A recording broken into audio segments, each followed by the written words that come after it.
नमस्कार मेरे प्यारे दोस्तों, मैं आपके अपने चैनल RWP एकेडमी में आप सभी का स्वागत करता हूं। इससे पहले हमने जैन धर्म के बारे में पढ़ा था। आज हमें शैव धर्म के बारे में हमें शुरू करना है। तो शैव धर्म का उद्भव एवं विकास के बारे में हम चर्चा करेंगे। उससे पहले मैंने आपसे कल भी कहा था कि पढ़ना जीवन का एक लक्ष्य होना चाहिए। हमें अपने सक्सेस की तरफ, अपने माँ बाप की मजबूरियों की तरफ ध्यान देते हुए हमें आगे बढ़ना चाहिए। तो हम जितना भी पढ़ेंगे, मैंने आपसे पहली शुरुआत में ही जब मैंने स्टार्ट किया था तो मैंने ये लिखा था कि भैया मैं आपको सरकारी नौकरी दिला के रहूँगा। अगर आप जुड़े रहेंगे, ऐसे ही आप जुड़े रहते हैं तो मैं आपको विश्वास दिलाता हूँ कि 2026 जाते जाते आप किसी न किसी नौकरी में ज़रूर रहेंगे। ठीक है, हम PCS की क्लास पढ़ रहे हैं तो समझ रहे हैं ना कि एक बड़ी चीज़ों के बारे में लेके चल रहे हैं। तो उन सब को अगर हमें अचीव करना है तो हमें रोज़ मेहनत करनी पड़ेगी। अभी हम सिर्फ एक ही वीडियो या 2 वीडियो ही डाल पा रहे हैं। अभी हमारे पास वो टीम नहीं है, लेकिन जब तक वो टीम नहीं मिलती है तब तक हो सकता है कि मैं ही 2024 के अंत तक सारी चीज़ों को पढ़ा दूँ। ठीक है, या 2025 के ख़त्म होते होते मैं अकेले ही सारी वीडियो को बताऊं आपको। लेकिन जो भी मैं दे रहा हूं आपको बेहतर दे रहा हूं। आप किसी भी चैनल पे जाके विज़िट करिए और देखिए कि उनकी अपेक्षा जैसे वो दे रहे हैं, 1-1 लाख का पैकेज आप लोग ले रहे हैं, पढ़ रहे हैं, वही चीज़ें मैं आपको फ्री में दे रहा हूँ।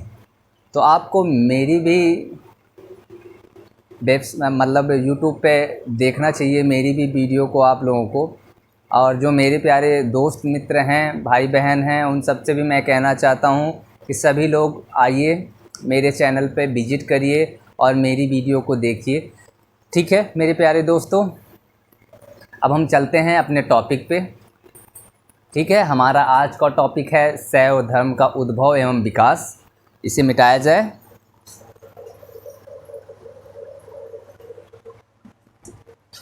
ये हमारा जैन धर्म का श्यामवाद या परम तत्व था।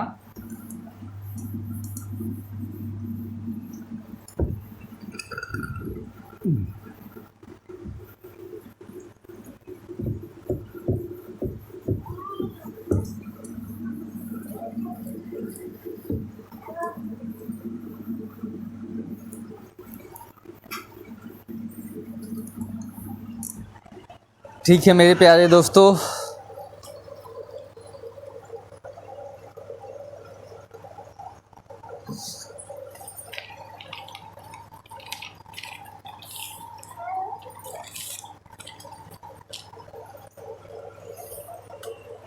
हमारा जो आज का टॉपिक था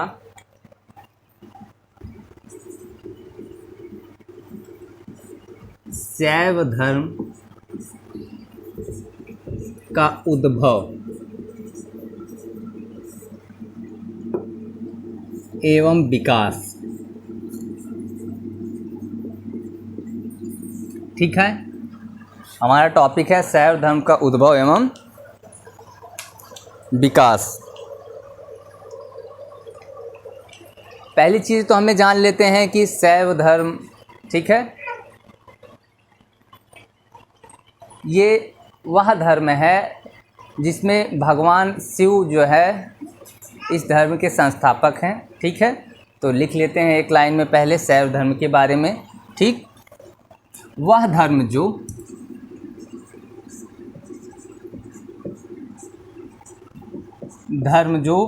भगवान शिव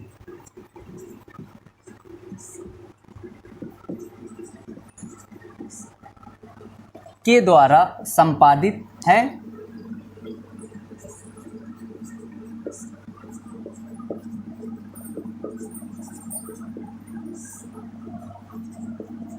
वह धर्म जो भगवान शिव के द्वारा संपादित है शैव धर्म कहलाता है। ठीक है,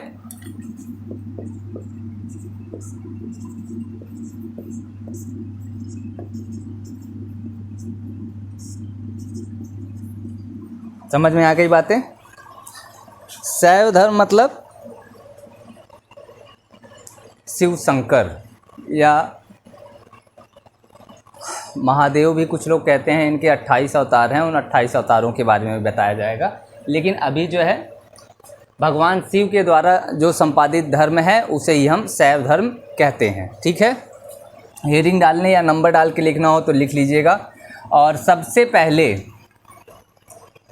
भगवान शिव की चर्चा जो है सिंधु सभ्यता में की गई है। पशुपति की मूर्ति जो मिली है, ठीक है, मैंने बताया था मूहर, सॉरी मूर्ति नहीं, मूहर थी, पशुपति की एक मोहर मिली है जिसमें 6 और चित्र हैं जो मैंने चित्र बना के भी दिखाया है किसका किसका चित्र है। तो आप जो है सिंधु घाटी सभ्यता पढ़िएगा, उसमें आपको उस जो है मूहर का विस्तृत, मैंने 11 पार्ट्स में सिंधु घाटी या 12 पार्ट्स में सिंधु घाटी सभ्यता को पढ़ाया है। तो उसको आप जाइए, उस चैनल को विजिट करिए और पूरी जानकारियाँ वहाँ से पशुपति की मूहर का लीजिए। ठीक है, और आपको पता ही है कि आने वाले टाइम में शिवरात्रि का पर्व आने वाला है। ठीक है, उससे पहले जो है शैव धर्म के बारे में आप जान लीजिए और भगवान शिव के जो 18 रूप हैं, 28 रूपों के बारे में जो मैं चर्चा करूंगा आज से कल तक में, ये जो है 1 या 2 वीडियो में शैव धर्म को बताया जाएगा। वैसे तो एक वीडियो में नहीं हो पाएगा, 1-2 वीडियो लगेगा, कम से कम 2-2.5 घंटे लग जाएंगे इसमें। तो लिख लीजिएगा कि शिव की जो है सिंधु घाटी सभ्यता में सबसे पहले जो है उल्लेख मिलता है। सबसे पहले लिख लीजिएगा, सबसे पहले सिंधु घाटी सभ्यता में, सिंधु सभ्यता में लिखिए या घाटी में लिख लीजिएगा, दोनों चीज़। सिंधु सभ्यता में मोहनजोदड़ो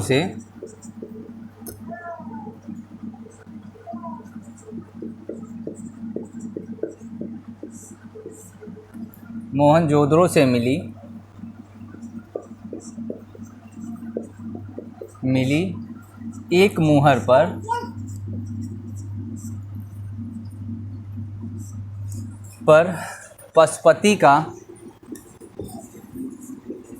पशुपति सिंधु घाटी सभ्यता में इन्हें भगवान शिव को पशुपति के नाम से जानते थे। ठीक है, पशुपति का चित्र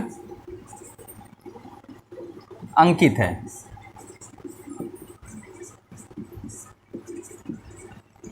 ठीक है, भगवान शिव के कुल 28 रूप हैं, लिख लीजिएगा नीचे हेडिंग डाल के ऐसे लिख लीजिएगा,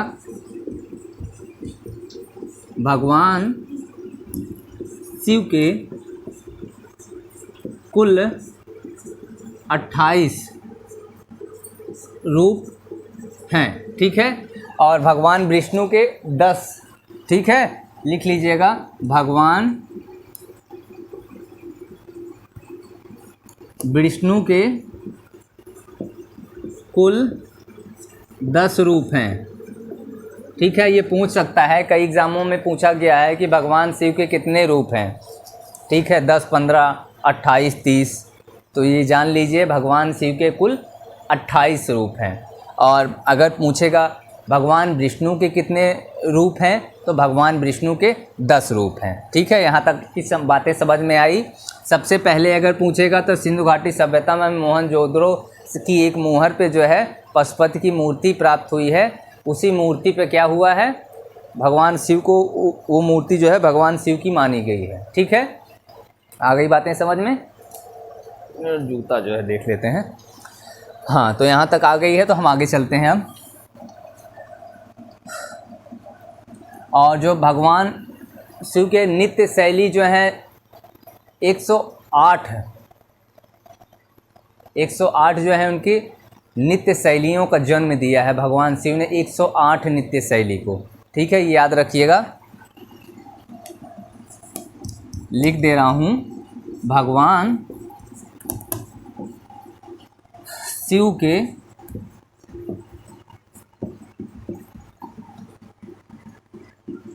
शिव ने कुल 108 नित्य शैली को जन्म दिया है।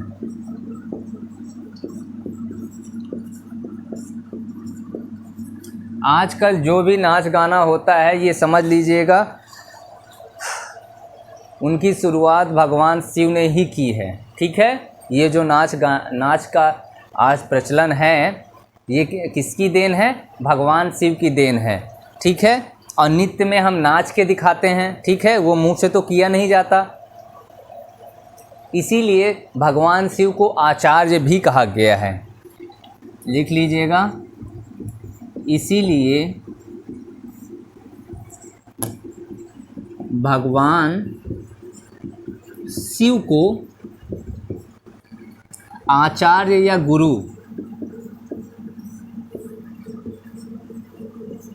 गुरु की संज्ञा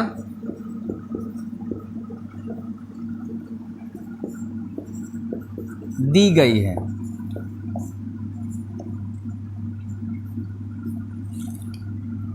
ठीक है, इतनी बातें समझ में आई? आ रही हैं आप लोगों को समझ में? और जो मैंने यहाँ पे बताया है पशुपति, बताया है ना, मोहनजोदड़ो से मिली पशुपति का, जो मोहर पे पशुपति का चित्र है, तो इस पशुपति अर्थात पशुओं के पति, पशुओं के पति भगवान शिव को जो है सिंधु घाटी सभ्यता में क्या कहा गया है? पशुओं को क्या माना गया है? पशुओं के पति का दर्जा दिया गया है। मतलब एक तरह से वो पशुओं से बहुत प्रेम करते थे। ठीक है, जैसे पत्नी से लोग प्रेम करते थे, वैसे भगवान शिव जी जो हैं पशुओं से प्रेम करते थे। ठीक है, बातें समझ में आ गई? लिखना चाहो कि अन्य नामों में, वहीं पे मैंने बता दिया है, वो नीचे लिखना चाहता तो मैं नीचे भी लिख सकता था, और नीचे भी आ जाएगा, देख लेते हैं उसके बाद।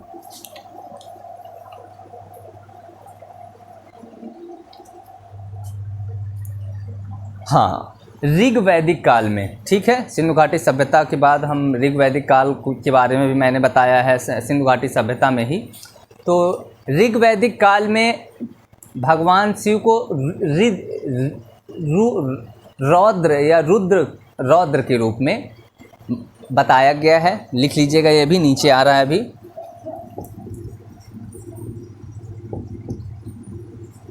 ऋग वैदिक काल में भगवान शिव को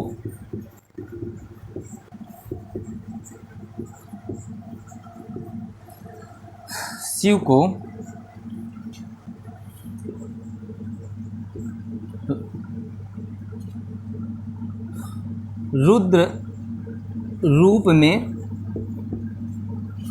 अंकित किया गया है।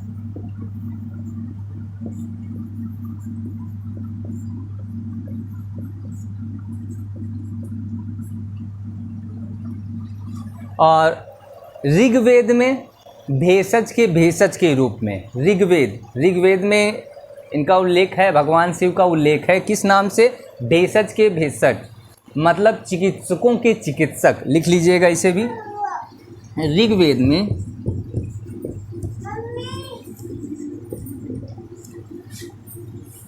में इन्हें भेषज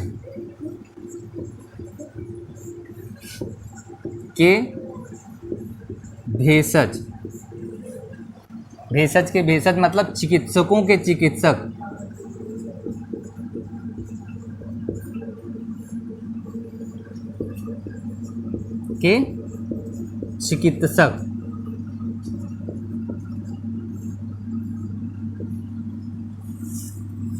के रूप में अंकित किया गया है, में बताया गया है।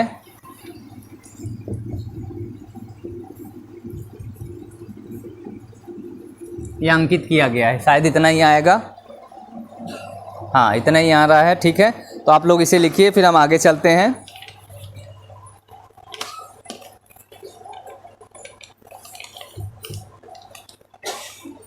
यहाँ पे लिखना चाहो तो इस लाइन में अभी लिख भी सकते हैं थोड़ा सा।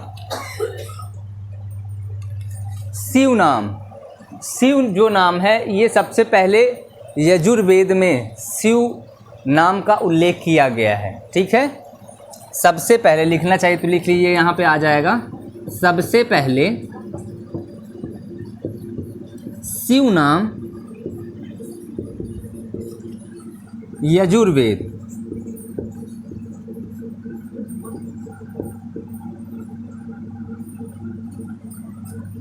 संबोधित किया गया है।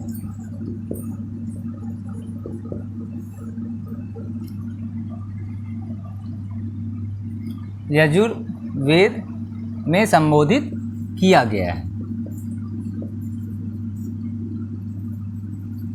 अब इतना लिख लीजिएगा। अब आगे चलते हैं।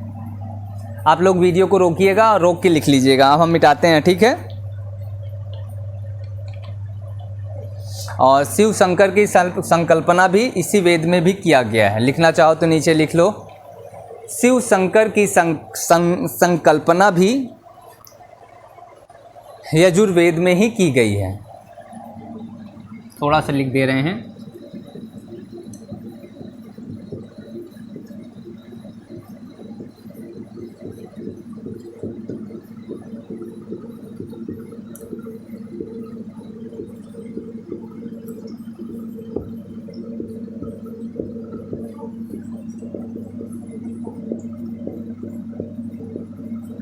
शिव शंकर नाम सुने ना, शिव शंकर।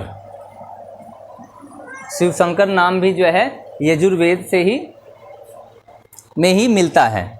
इनका शिव शंकर भी इनका नाम है एक। तो एक ये कहाँ मिलता है? यजुर्वेद में। ठीक है मेरे प्यारे दोस्तों, अब मैं मिटाता हूँ। आगे चलते हैं फिर से। आप लोग वीडियो को रोक के लिख सकते हैं। मेरे प्यारे दोस्तों, पढ़ाई पे आप जितना ध्यान देंगे उतने आपके लिए बेहतर है। आप लाइफ में अगर कुछ अचीव करना चाहते हैं, कहाँ तक हुआ था? यजुर्वेद तक हुआ था, ठीक है।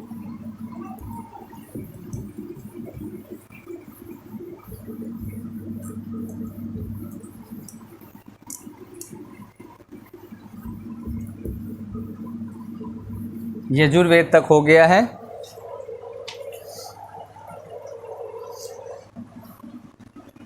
और अथर्ववेद में इनको महादेव के नाम से संबोधित किया गया है।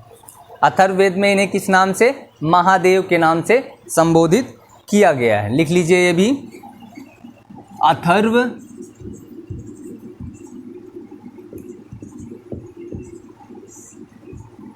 वेद में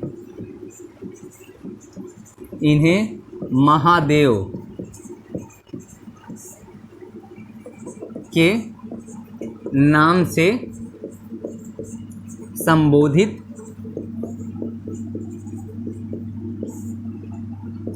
किया गया है।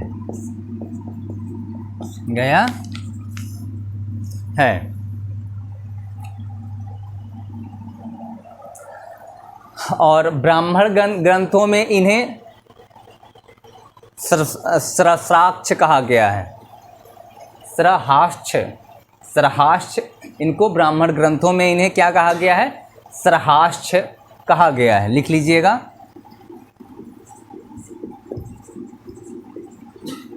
ब्राह्मण ग्रंथों में भगवान शिव को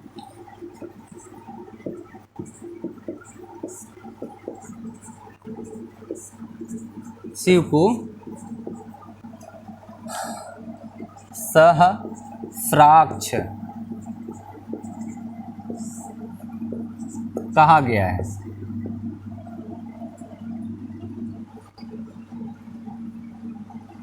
कहा गया है। एक उपनिषद है श्वेताश्वर। श्वेताश्वर उपनिषद में भक्ति भाव का उल्लेख किया गया है।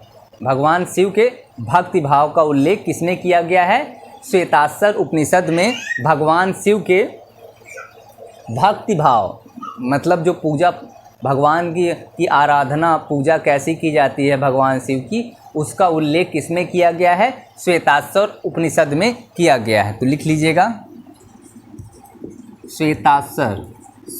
श्वेताश्वर उपनिषद में में भगवान शिव के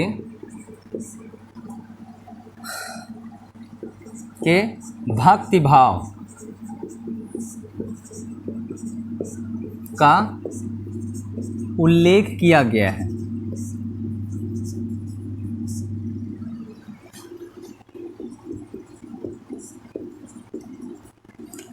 लिख लीजिएगा, भगवत गीता में भगवान विष्णु, लिख लीजिएगा, यहीं से लिख दे रहा हूँ। भगवत गीता में भगवान विष्णु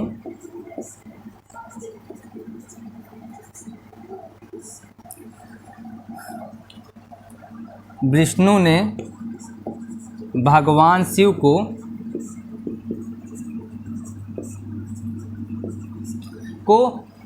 विश्व की आत्मा कहा है। भगवान शिव को विश्व की आत्मा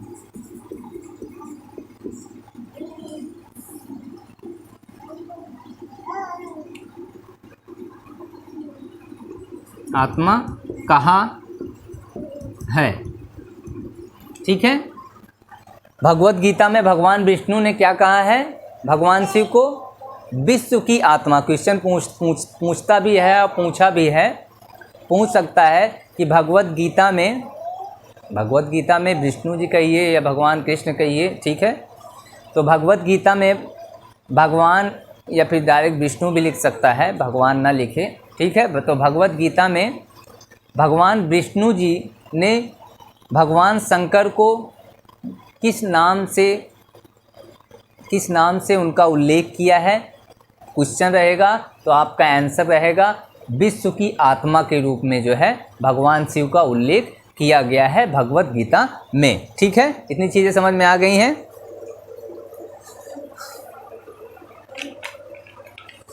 और गुप्त काल में आकर के, गुप्त काल जब आएगा तो गुप्त काल में भगवान शिव और भगवान विष्णु का एक ही में जोड़ दिया जाएगा, एकाकर कह के, गुप्त काल में एकाकर कह के भगवान विष्णु और भगवान शिव को जोड़ के हरिहर, हरि का मतलब होता है विष्णु और हर का मतलब होता है शंकर, भगवान शंकर। तो लिख लीजिएगा, गुप्त काल में आकर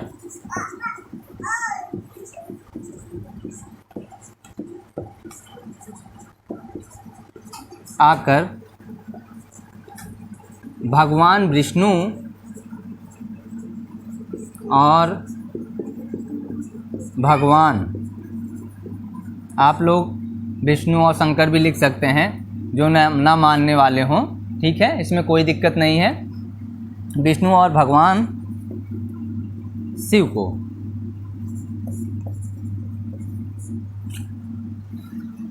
एकाकर होकर, एक में होकर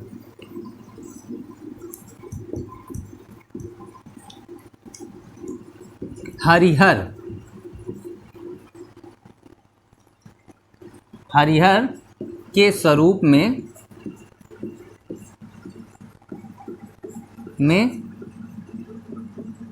मूर्तिकला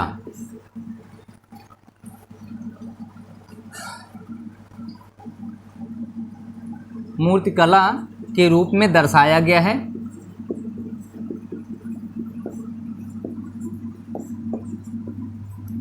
ये तो मूर्तिकला के रूप में इन्हें दर्शाया गया है, ठीक है, लेकिन चित्रकला के रूप में कुषाण वंश के एक शासक थे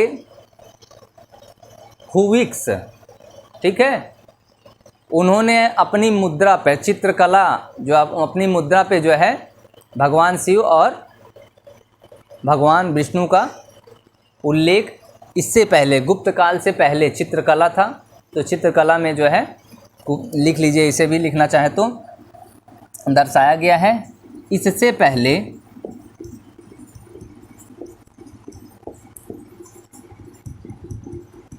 कुषाण वंश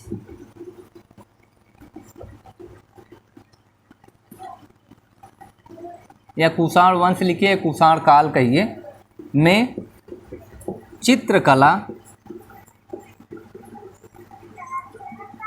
के रूप में हुविक्स शासक था।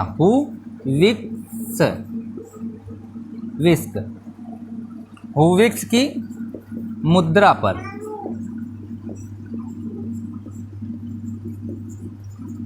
हरिहर का चित्र अंकित है। हरिहर का चित्र अंकित है। ठीक है मेरे प्यारे दोस्तों, आप लोगों को समझ में आ रहा होगा क्योंकि हिंदी है और हिंदी सबको समझ में आती है। हिंदी में लिखा हुआ है तो इतिहास, लेकिन हिंदी में ही लिखा हुआ है, अंग्रेजी में लिखा नहीं है। और भगवान शिव और भगवान विष्णु ऐसे कोई है नहीं जिनको पता ना हो। ठीक है, सबको पता है। तो इससे पहले जो है कुषाण वंश के शासक हुविक्स थे, उनकी मुद्राओं पे जो था वो हरिहर का चित्र मतलब भगवान शिव और भगवान विष्णु का चित्र अंकित है। ठीक है, आगे इतना आप लोग लिखिए।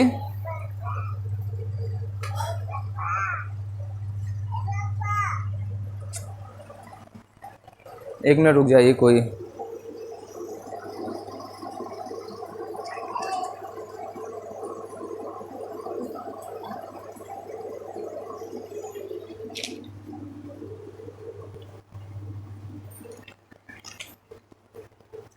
ठीक है मेरे प्यारे दोस्तों, तो यहाँ तक हो गया था कि कुषाण वंश जो है गुप्त काल से पहले चित्रकला हुआ था। तो चित्रकला में कुषाण वंश के जो शासक तो हुविक्स की मुद्राओं पे जो है हरिहर का चित्र मतलब भगवान शिव और भगवान विष्णु का चित्र जो है अंकित है। उसके बाद मेगास्थनीज को जानते हो, यूनानी शासक है। तो मेगास्थनीज ने भगवान शिव को डायोनीसियस कहा। लिख लीजिएगा इसको भी। मेगास्थनीज ने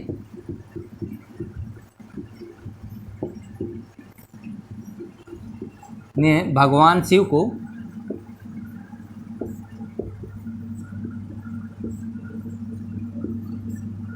डायोनीसियस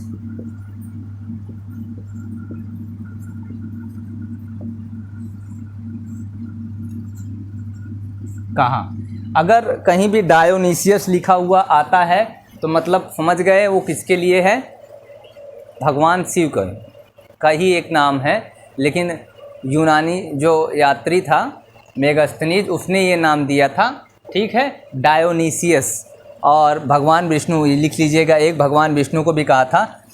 उसने कहा था मेथोरा के लोग, ठीक है, हेराक्लीस की पूजा करते हैं।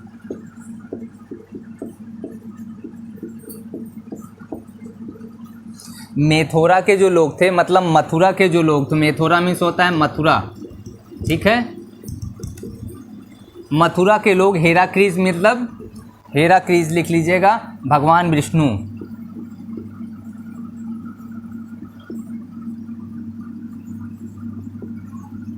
भगवान विष्णु को हेराक्लीस कहा है, किसने कहा, मेगास्थनीज ने। तो मथुरा के जो या मेथोरा के लोग किसकी पूजा करते थे, हेराक्लीस की और डायोनीसियस की। ठीक है, भगवान शिव की और भगवान विष्णु की पूजा करते थे। ऐसा किसने कहा था, मेगास्थनीज जो है यूनानी क्या है, एक यात्री है। ठीक है, जितना लिख लीजिए मेरे प्यारे दोस्तों, कि अभी और आएगा तो नीचे एक आध लाइन और बता देते हैं। आ जाएगा। भगवान शिव को पर्वतों का स्वामी कहा गया है, लिख लीजिएगा। भगवान शिव को पर्वतों का स्वामी, कहीं भी लिखा रहेगा पर्वतों का स्वामी मतलब भगवान शिव के बारे में बात कर रहा है।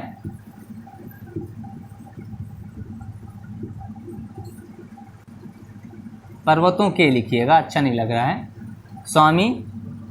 इन्हें पर्वतों का स्वामी इसलिए कहा जाता था क्योंकि जो इनका निवास स्थल था वो हिमालय पर्वत था, वो पर्वतों पे रहते थे, इसलिए इन्हें हिमालयों का निवासी या पर्वतों का स्वामी कहा गया है। ठीक है, का स्वामी कहा गया है। इन्हें कृत्यवास क्या कहा गया है? कृत्यवास भी कहा गया है।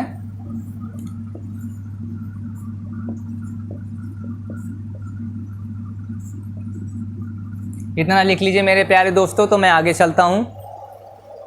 साफ सुथरा दिख रहा होगा मुझे, उम्मीद है आप लोगों से कि इसी में एक पूरा ही बता दिया जाए।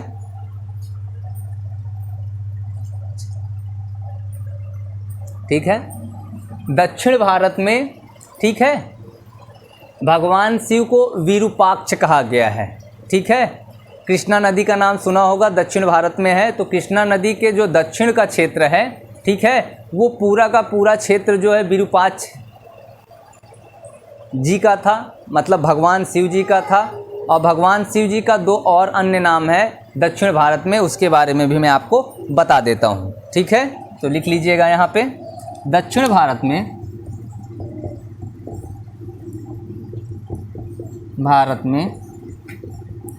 भगवान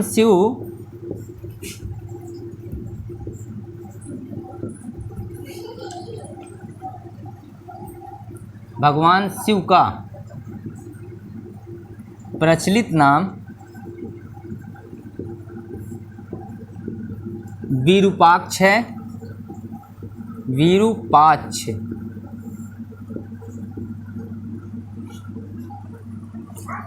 लिखना चाहेगा नीचे लिख लीजिएगा। तो कृष्णा नदी के दक्षिण का क्षेत्र, कृष्णा नदी के जो दक्षिण का क्षेत्र था वो जो है विरूपाक्ष के अधीन था। ठीक है, किसके अधीन था? विरूपाक्ष के अधीन था। और उस विरूपाक्ष के दो और नाम थे, मतलब भगवान शिव के दो और नाम थे दक्षिण भारत में। तो उस दो नामों को यहाँ लिख लेते हैं, दो और अन्य नाम, दो अन्य नाम। एक नाम था श्री पर्वत स्वामी, ये दक्षिण भारत का इनका नाम है, याद कर लीजिएगा। नंबर 1 हो गया। और नंबर 2 जो है चित्रेश्वर। ठीक है, भगवान शिव को क्या कहा गया है दक्षिण भारत में? एक तो विरूपाक्ष कहा गया है। ठीक है, विरूपाक्ष अगर कहें कि भैया कहाँ से कहाँ तक का कहा गया है, तो बता दीजिएगा कि कृष्णा नदी के दक्षिण का क्षेत्र। ठीक है, दक्षिण का सारा भूभाग जो है विरूपाक्ष के अधीन था, मतलब वो विरूपाक्ष का ही था। ठीक है, और उनके दो और नाम थे, पर्वतों का स्वामी, ठीक है, श्री पर्वत स्वामी, या फिर कहिए दूसरा था चित्रेश्वर। ठीक है, दो उनके और नाम थे दक्षिण भारत में, कौन से? श्री पर्वत स्वामी और दूसरा चित्रेश्वर। इतनी चीज़ें आप लिख लीजिए, फिर हम आगे बढ़ते हैं।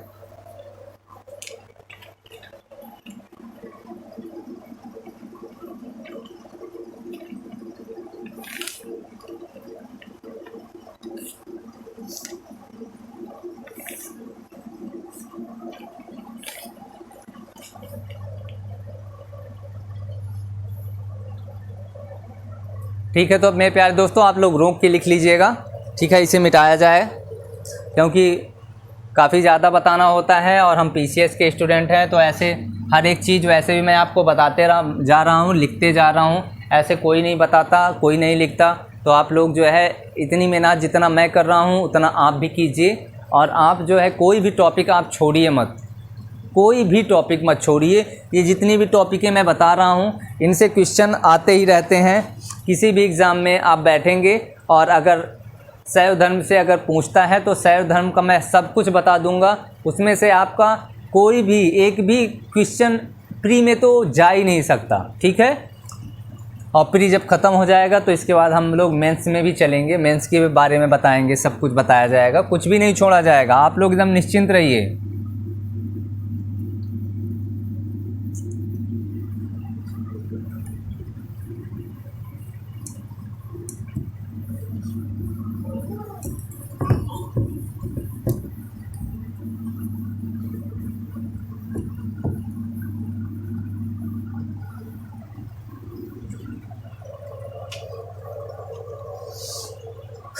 भगवान शिव का अन्य परिचय लिख लीजिएगा।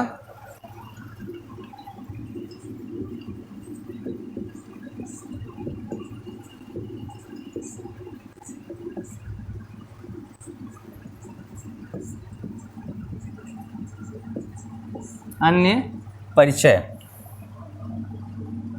भगवान शिव की 2 पत्नियां थीं, ठीक है, लिख लीजिएगा।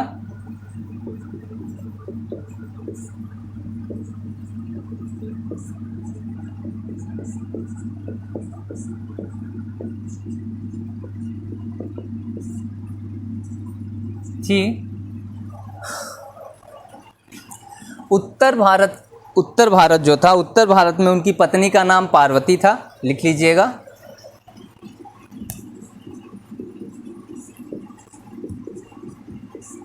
भारत की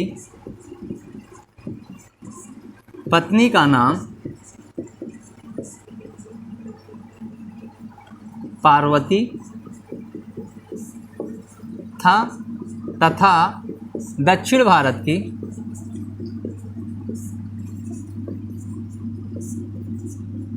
की पत्नी का नाम लूपाक्षी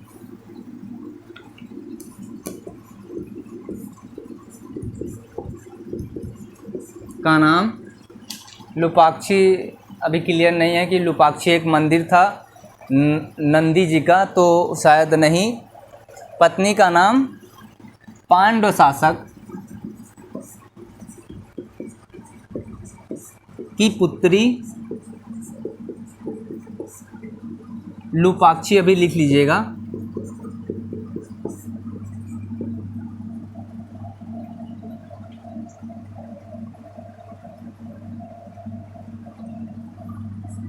लूपाक्षी था, ठीक है। और ये चीज़ जानते हो कि भगवान शिव की जो सवारी थी नंदी थी, ठीक है, लिख लीजिएगा।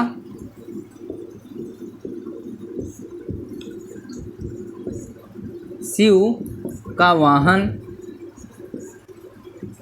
नंदी था, ठीक है। और इनके वाहन नंदी का एक मंदिर है लूपाक्षी मंदिर, ठीक है, नंदी का ही मंदिर है, ठीक है। नंदी का एक मंदिर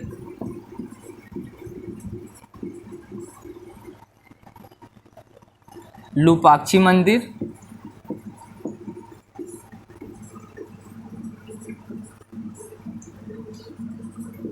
ठीक है। इनके वाहन नंदी का एक मंदिर है लूपाक्षी मंदिर के नाम से जाना जाता है, ठीक है। भगवान शिव का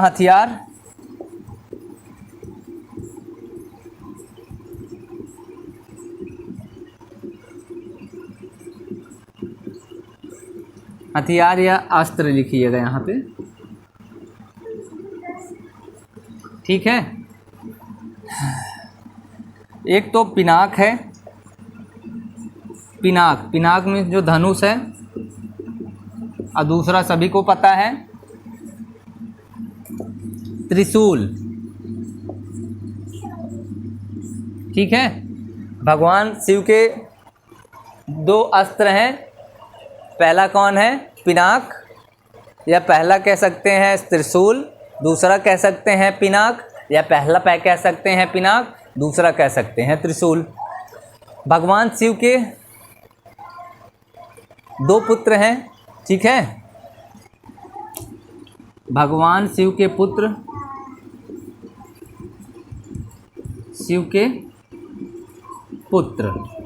भगवान शिव के 2 पुत्र, पहला गणेश, ठीक है, और दूसरे यहाँ लिखते हैं कार्तिकेय,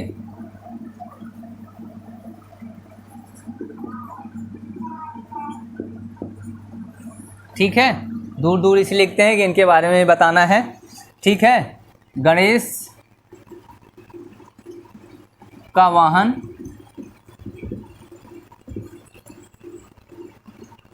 मूषक, ठीक है, गणेश जी का वाहन मूषक है, और कार्तिकेय जी का मयूर,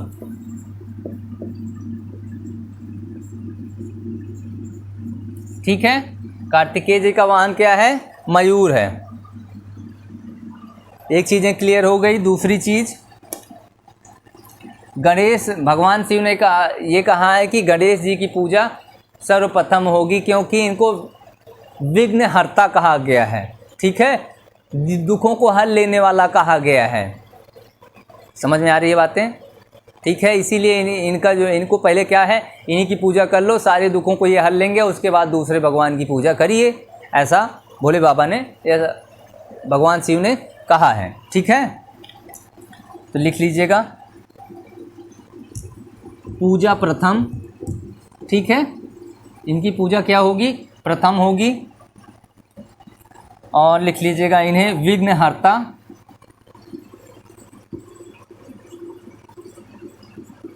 विघ्नहर्ता। ठीक है, इन्हें क्या कहा गया है, विघ्नहर्ता कहा गया है। और इन्हें कहा गया है अन्य नाम मंदिर के देवता। ठीक है, पूजा प्रथम इनकी होगी और विघ्नहर्ता, मंदिर के देवता और बुद्धि के देवता, बुद्धि के देवता। ठीक है, और इनको कार्तिकेय को क्या कहा गया है, इनकी पत्नी है एक, पत्नी का नाम जान लीजिए, कार्तिकेय की पत्नी का नाम था देवसेना। ठीक है, पिक्चर देखियो ना बाहुबली, उसमें देवसेना का नाम आया हुआ है, तो इसका मतलब ये नहीं कि वो देवसेना है, ये कार्तिकेय की पत्नी का नाम है देवसेना। ठीक है, इनका आवास भी लिख लीजिएगा, क्योंकि इसे मैं मिटा दूंगा अभी, क्योंकि उनके बारे में ज़्यादा बताना है। कदम्ब वृक्ष आप लोग जानते हैं। कार्तिकेय का निवास स्थल अगर पूछे कि ये बताइए भगवान शिव के पुत्र कार्तिकेय का निवास स्थल या निवास स्थान कहाँ है, तो कदम्ब का वृक्ष है। उनकी पत्नी के बारे में पूछे कि ये बताइए भगवान शिव के पुत्र कार्तिकेय की पत्नी का नाम क्या है, तो देवसेना है। अगर वो ये पूछे कि उनका जो वाहन क्या है, तो मयूर है। ठीक है, इतनी चीज़ें समझ में आ गई। और इन्हें अन्य नामों से भी जाना जाता है, जैसे इन्हें देवताओं का सेनापति कहा गया है।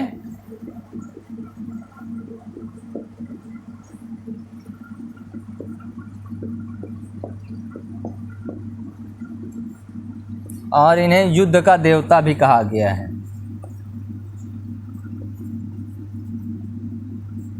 इतना आप लोग लीजिए, फिर मैं पूरा मिटाऊंगा, फिर इनके बारे में और बताना है।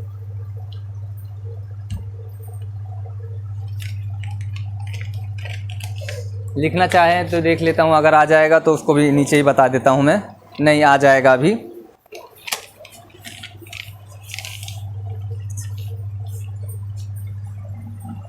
अभी मैंने ऊपर बताया था कि कुषाण वंश के जो शासक हुविक्स हैं, उनकी मुद्रा पे हरिहर का चित्र, मतलब भगवान शिव और भगवान विष्णु जी का चित्र अंकित है। उसी तरह इसमें भी जो है, यहाँ पे भी गणेश जी का कुषाण वंश के शासक हुविक्स की मुद्रा पर गणेश भगवान का चित्र अंकित है। लिख लीजिए ये भी, मैं इसे मिटा के फिर लिख दे रहा हूँ, या फिर इसे मिटा दूँ आप लोग।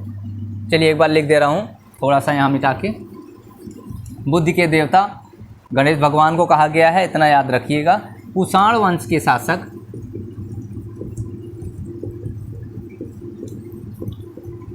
शासक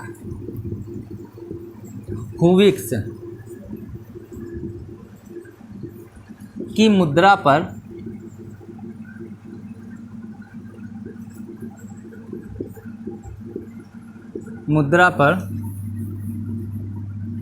मैंने कहा था इसको मिटा दूंगा, इतना मैं ये आ जाए, क्योंकि मुद्रा पर गणेश भगवान भी कह सकते हैं, गणेश का चित्र अंकित है। चित्र धनुर्धारी योद्धा के रूप में अंकित है। चित्र गणेश का चित्र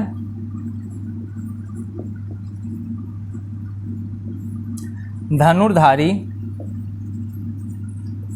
योद्धा के रूप में अंकित है।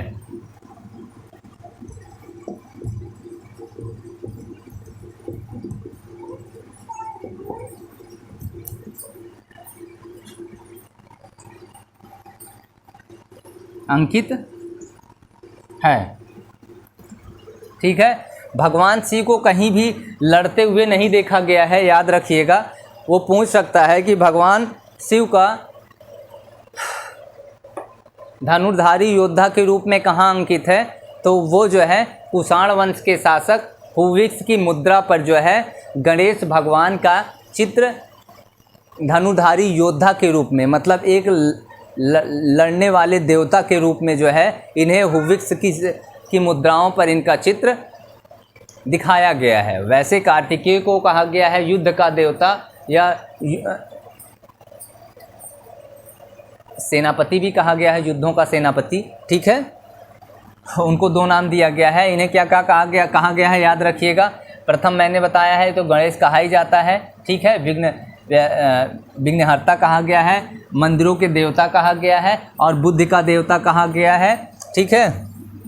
और धनुर्धारी के रूप में इनका चित्र कहाँ अंकित है, हुविक्स की मुद्रा पर, ठीक है। हुविक्स कौन था, कुषाण वंश का शासक था हुविक्स, उनकी मुद्रा पे जो है गणेश भगवान का चित्र अंकित है। तो इतना आप लिख लीजिए। एक बार वीडियो को रोक के इसके बाद हम आगे चलते हैं।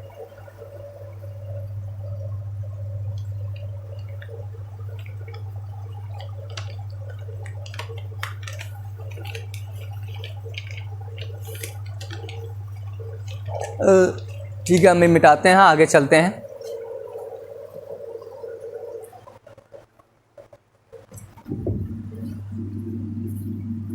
आप लोगों के हर चीज़ समझ में आ रही है ना, हर चीज़ समझ में आएगी, बिल्कुल परेशान होने की ज़रूरत नहीं है। आप लोगों को सिर्फ पढ़ने की ज़रूरत है, आप लोगों को लिखते रहने की ज़रूरत है। जो चीज़ ज़रूरत है वो आप करिए, बाकी सारा मैटर मैं आपको दूंगा।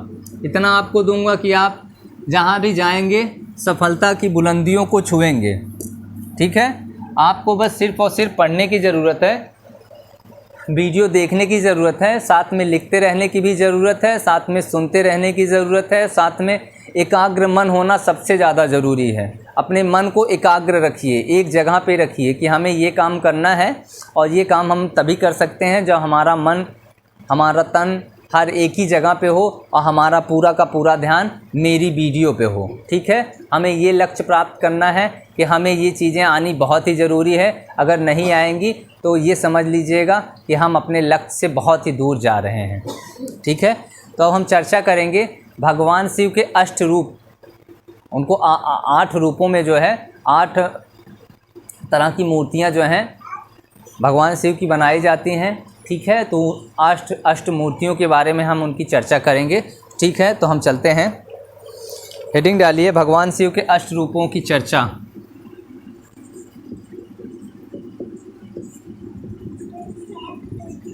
शिव के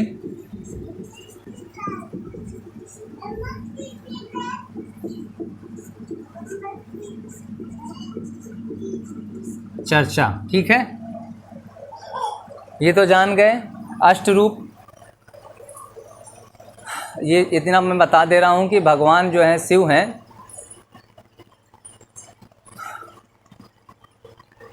तो भगवान के जो अष्ट रूप हैं, 8 रूप हैं, जो 8 रूपों की मूर्तियाँ बनाई जाती हैं, हम उनके बारे में चर्चा करेंगे। लिखना चाहे तो इसमें भी थोड़ा सा लिख लीजिएगा। अष्ट रूप, भगवान शिव के अष्ट रूप किसे कहा गया, तो लिख लीजिएगा 8 रूपों की मूर्तियाँ।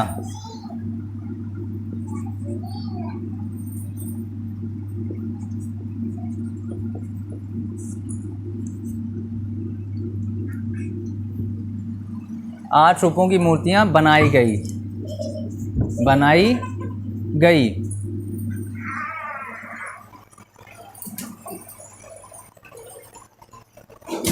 भगवान शिव के 8 रूपों की जो है मूर्तियाँ बनाई गई, उसी को क्या कहा गया है, अष्ट मूर्ति कहा गया है। जो 4 तरह की मूर्तियाँ हैं उन्हें विनाशक मूर्तियाँ कहा गया है, ठीक है। 8 तरह की मूर्तियाँ जो हैं उनके क्रोध को दर्शाती हैं। जब भी किसी का विनाश करना हो तो वो 8 मूर्तियों के सामने जाके कहा जाता है कि पूजा पाठ करनी चाहिए, ठीक है। और उनकी 4 कल्याणकारी मूर्तियां हैं जो कल्याण करने के लिए, उद्धार करने के लिए बनाई गई थी, ठीक है। उससे पहले एक चीज़ और जान जाओ,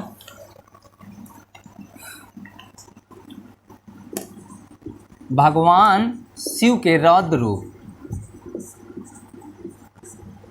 रौद्र,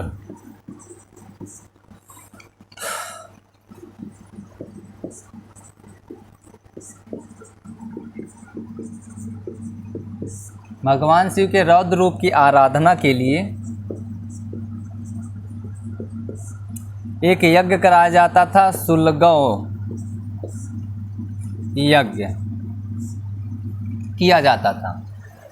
रौद्र रूप की आराधना मतलब भगवान के रौद्र रूप को जगाने के लिए एक यज्ञ किया जाता था। वो यज्ञ का नाम सुलगौ यज्ञ कहा गया है, लिख लीजिए इसे भी।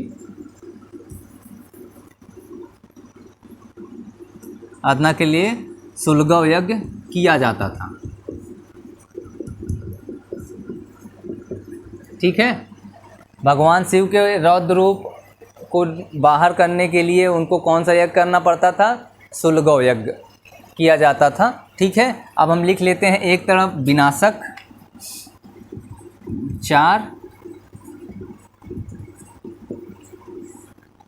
विनाशक रूप, ठीक है, और 4 कल्याणकारी रूप।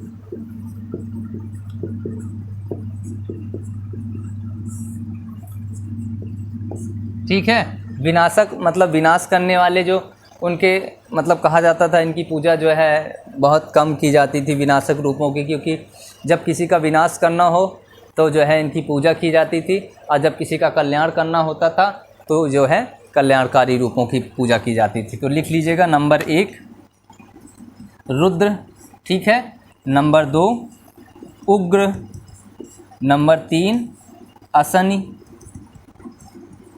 और नंबर 4 सर्व। ये भगवान शिव के जो है विनाशक 4 रूप हैं। ठीक है, रुद्र, उग्र, असिन और सर्व, ये भगवान शिव के विनाशक रूप हैं, और 4 जो हैं इनके कल्याणकारी हैं। भव, नंबर 2 पशुपति, नंबर 3 महादेव और नंबर 4 ईशान। ठीक है, ये भगवान शिव के 8 या अष्ट रूप हैं जिनकी मूर्तियां जो हैं बनाई जाती हैं। रुद्र, अग्र, असनि, सर्व ये विनाशक हो गई।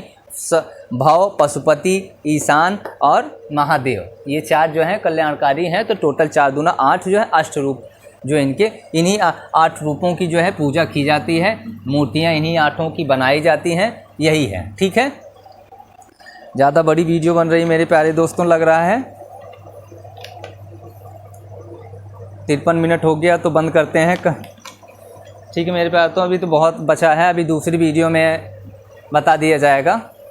ठीक है, तो आज के लिए मेरे प्यारे दोस्तों धन्यवाद, कल फिर मिलते हैं। उससे पहले मैं आपसे कहना चाहता हूं कि जो मेरे चैनल पे नए हों वो मेरी वीडियो को लाइक, सब्सक्राइब, शेयर, कमेंट्स करना ना भूलें। और ज़्यादा से ज़्यादा मेरे प्यारे मित्रों याद रखिएगा कि जो भी मेरी वीडियो देखे, मेरे दोस्त हो या मेरे मित्र हों या मेरे भाई हों या मेरी बहनें हों, सभी से मैं निवेदन करता हूं कि आप लोग मुझे पॉपुलर बनाने के लिए क्या कर सकते हैं। बस इतना छोटा सा कि अपने व्हाट्सएप पे, इंस्टाग्राम पे एकदम मुझे जो है फेमस करिए। ठीक है, मैं आपको इतना कुछ दे रहा हूँ, इतना ज्ञान दे रहा हूँ, तो मुझे भी तो कुछ चाहिए आपसे। तो मुझे सिर्फ यही चाहिए कि आप जो है जब भी वीडियो देखें उसे जो है इंस्टाग्राम, फेसबुक, ट्विटर, हर जगह, फेसबुक, व्हाट्सएप, हर जगह पे आप लगाइए और हम मुझे आगे बढ़ाने की कोशिश करिए। जैसे मैं आपको आगे बढ़ाने की कोशिश करता हूँ वैसे आप भी मुझे आगे बढ़ाने की कोशिश करिए। धन्यवाद।